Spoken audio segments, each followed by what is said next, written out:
আসসালামু আলাইকুম বন্ধুরা, কেমন আছেন? আর আজকে আমার রাতের খাবার শুধু ইলিশ মাছ ভাজা। 3 পিস ইলিশ মাছ ভাজলাম, আর দুপুরের তরকারি ছিল, সেটা দিয়ে খাবো।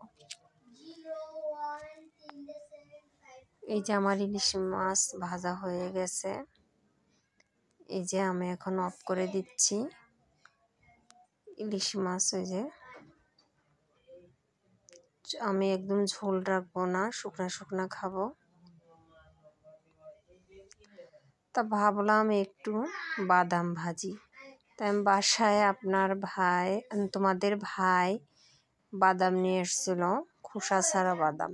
সে কিছু নিয়ে গেছে আর কিছু ছিল, তাই আমি বালি দিয়ে ভাজতেছি বাসায়।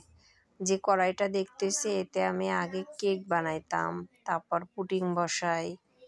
তা আমার একটা ফুটা হাঁড়ি ছিল ছিদ্র করা, এই যে পিছনে, তার ভিতরে আমি ঢেলে দিয়ে যে বালিটা ঝরিয়ে নিচ্ছি। আমাদের মাঝে মাঝে বাদাম কেনা হয়, আমার ঘরে বালিও রাখি আমি। এইভাবে বাদাম ভাজি, ভুট্টা ভাজি, তারপর আমি কেক বানানোর সময় তো বালি লাগে, এই জন্য এই বালিটা না আমি সিলেট থেকে নিয়ে আসছি, যত্ন করে রেখে দিছি। আর এইদিকে রান্নাবান্না করার সাথে সাথে ছেলের একটু হাতের লেখা লিখলো। তা হাতের লেখাটা কেমন হয়েছে বন্ধুরা, প্লিজ তোমরা কমেন্টে জানাবে। ওর হাতের লেখা আরও ভালো হওয়ার কথা ছিল, চেষ্টা কম করে, ফাজিল বেশি।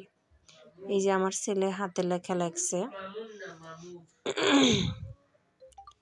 পড়াইতে বসাইছি,